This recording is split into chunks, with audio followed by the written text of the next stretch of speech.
नमस्कार मित्रांनो, स्वागत आहे तुमचं या नव्या व्हिडिओमध्ये, ज्यामध्ये आपण बघणार आहोत की बी-सी-ए करावा की बी-सी-एस करावा? तुमच्या फ्युचरसाठी कोणता कोर्स योग्य आहे? तर त्याविषयी आपण आज बघणार आहोत, की ज्याद्वारे तुमचं फ्युचर जे आहे ते एकदम सेट होईल. तर त्यामध्ये आपण वेगवेगळ्या गोष्टी बघणार आहेत, की बी-सी-ए, बी-सी-एस काय आहे? त्यानंतर त्यांचा फोकस कशावरती असतो? एलिजिबिलिटी काय असते? फी किती असते? आणि सॅलरी किती मिळते? या दोन्ही कोर्सेस नंतर या सगळ्या गोष्टी आपण एकाच व्हिडिओमध्ये बघणार आहोत. तर चॅनलवरती नवीन असाल तर सबस्क्राईब जरूर करून द्या, कारण मी असेच नवनवीन व्हिडिओ, इन्फॉर्मेटिव्ह व्हिडिओ आपल्यासाठी आणत असतो. आणि जर व्हिडिओ आवडला तर मित्रांसोबत नक्कीच शेअर करा. त्यांची पण याद्वारे मदत होईल. त्यांचं पण जे कन्फ्युजन आहे ते क्लिअर होईल. तर चला व्हिडिओला सुरुवात करूया. तर बघा, यामध्ये आपण ज्या आहेत बेसिक इन्फॉर्मेशन बघणार आहोत, ड्युरेशन बघणार आहोत, फीज बघणार आहोत. त्यानंतर स्टार्टिंग सॅलरी किती मिळते किंवा कोणकोणते जॉब्स तुम्हाला मिळतात या कोर्सेस नंतर या पूर्ण माहिती आपण बघणार आहोत. तर चला सुरुवात करूया बी-सी-एची बेसिक इन्फॉर्मेशनपासून. तर बघा, बी-सी-ए ही पदवी अभ्यासक्रम आहे, ज्यामध्ये तुम्हाला अ, जे कॉम्प्युटर ॲप्लिकेशन असतात किंवा सॉफ्टवेअर असतात त्याच्या वापरावर एकदम भर दिला जातो. म्हणजे तुम्हाला एक प्रॅक्टिकल नॉलेज दिलं जातं बी-सी-एमध्ये. जर तुम्हाला प्रॅक्टिकल जास्ती आवडत असेल ॲप्लिकेशन डेव्हलपमेंटसाठी, तर बी-सी-ए हा खूप योग्य कोर्स आहे. त्यानंतर याचा जर कालावधी बघितला तर 3 वर्ष आणि यामध्ये 6 सेमिस्टर तुम्हाला असतात. आता नवीन एज्युकेशन पॉलिसीनुसार तुम्हाला 4 वर्षाचे पण बी-सी-ए मिळून जाईल. जर तुम्हाला 4 वर्षाचा बी-सी-ए करायचा असेल, तर तुम्ही तो पण करू शकता. बट मोस्टली अजून बरेचसे कॉलेजेस, युनिव्हर्सिटीज 3 वर्षाचा देत आहे, तर तुम्ही 3 वर्ष पण करू शकता. त्यानंतर अगर आपण जर एक ॲव्हरेज फी जर बघितली, तर सरासरी फी 15,000 पासून ते 60,000 पर्यंत प्रतिवर्ष तुम्हाला असते. पण आता ही सरकारी कॉलेजेसमध्ये तुम्हाला गव्हर्नमेंट कॉलेजमध्ये कमी पण लागू शकते किंवा खाजगी कॉलेजमध्ये 60,000 पेक्षा पण जास्ती लागू शकते. हे कॉलेज आणि इन्स्टिट्यूटवर डिपेंड असतं. त्यानंतर जर आपण सॅलरी बघितली, की स्टार्टिंगमध्ये सॅलरी किती मिळते, तर सरासरी 2,50,000चं पॅकेज ते 4,50,000चं पॅकेज तुम्हाला प्रत्येक वर्षासाठी लागू शकतं. आता हे कसं आहे, की डिपेंड करतं तुमचं स्किल कसं आहे, तुमचं नॉलेज कसं आहे, याच्यावरती खूप डिपेंड आहे तुमची जी सॅलरी असते ती. आणि सुरुवातीला फ्रेशरला खूप कमी सॅलरी दिली जाते आणि सध्या तर आय-टीची परिस्थिती खूप बेकार आहे, तर त्यानुसार तर खूप कमी जे यहाँ पे तुम्हाला म्हणजे पॅकेज दिलं जातं. आणि जर तुम्हाला 1 वर्षाचा किंवा अनुभव आला, एक्सपिरियन्स आला, तर त्याच्यानंतर तुम्हाला 4.5 पेक्षा पण जास्ती पॅकेज मिळू शकतं. आता बघूया की बी-सी-ए नंतर तुम्हाला कोणकोणत्या जॉब्स अवेलेबल असतात. तर बघा, यामध्ये तुम्ही सॉफ्टवेअर डेव्हलपर बनू शकता, वेब डेव्हलपर आहे, डेटा एंट्री ऑपरेटर किंवा सिस्टम सपोर्ट एक्झिक्युटिव्ह आहे, आय-टी सपोर्ट, टेक्निकल सपोर्ट किंवा क्वालिटी अश्युरन्स टेस्टर जे असतात, तर ते तुम्ही बनू शकता. तर हे झालं बी-सी-एसाठी. आता बघूया बी-सी-एससाठी. तर बघा, यांचा फुल फॉर्म पण मी इथे दिलेला आहे. Bachelor of computer application BCA आणि bachelor of computer science BCS.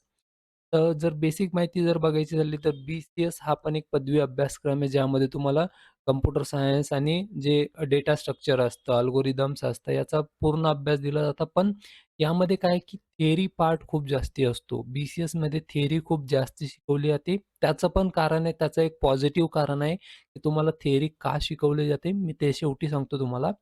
तर प्रॅक्टिकल प्लस थिअरी दोन्ही असतं आणि याचा पण जो कालावधी ड्युरेशन आहे, तो सेम असतो.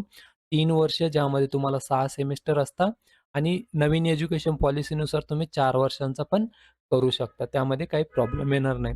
आणि याची जर ॲव्हरेज फी जर बघितली आपण, तर याची 20,000 पासून ते 70,000 पर्यंत प्रतिवर्ष तुम्हाला लागू शकते आणि ही पण जर सरकारी कॉलेजमध्ये ॲडमिशन मिळालं तर कमी लागते. खाजगी कॉलेजमध्ये इतकी किंवा याच्यापेक्षा पण जास्ती लागू शकते. आणि जर स्टार्टिंग आपण सॅलरी जर बघितली बी-सी-एससाठी, तर ती जवळपास 3,00,000चे पॅकेजपासून ते 6,00,000चे पॅकेजपर्यंत मिळू शकते. L-P-M means lakh per annum, म्हणजे एका वर्षासाठी तुम्हाला एवढं पॅकेज मिळू शकतं.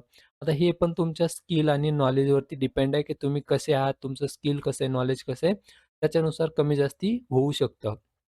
आणि जर जॉब्स बघितले आपण बी-सी-एस नंतर, तर यामध्ये सॉफ्टवेअर डेव्हलपर झालं, सॉफ्टवेअर इंजिनिअर आहे, डेटा सायंटिस्ट आहे, सिस्टम ॲनालिस्ट आहे किंवा डेटाबेस ॲडमिनिस्ट्रेटर, ए-आय-एम-एल इंजिनिअर आहे.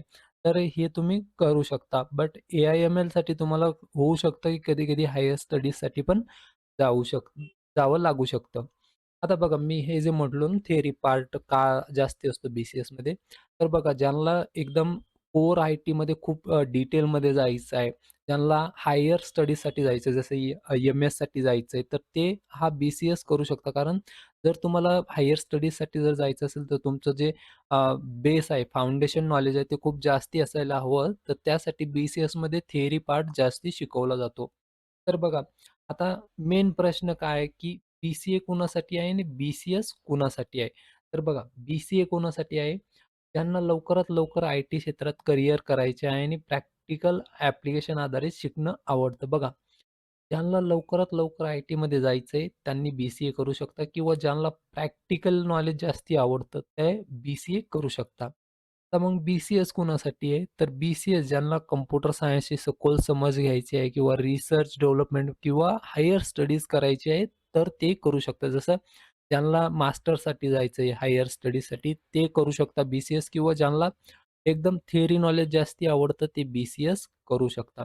आता बघा दोन्ही कोर्सेसचे भविष्य जे आहे ते चांगलं आहे. त्यामध्ये फक्त गोष्ट ही येते की तुमची आवड, तुमचे कौशल्य, करिअरचं ध्येय हे कसं आहे त्यानुसार तुम्ही निवड करू शकता. आता मी काही गोष्टी क्लिअर केल्या की कोणासाठी बी-सी-ए चांगला आहे, कोणासाठी बी-सी-एस चांगला आहे. पण शेवटी तुमची आवड कशामध्ये त्याच्यानुसार तुम्हाला हा निर्णय घ्यावा लागतो.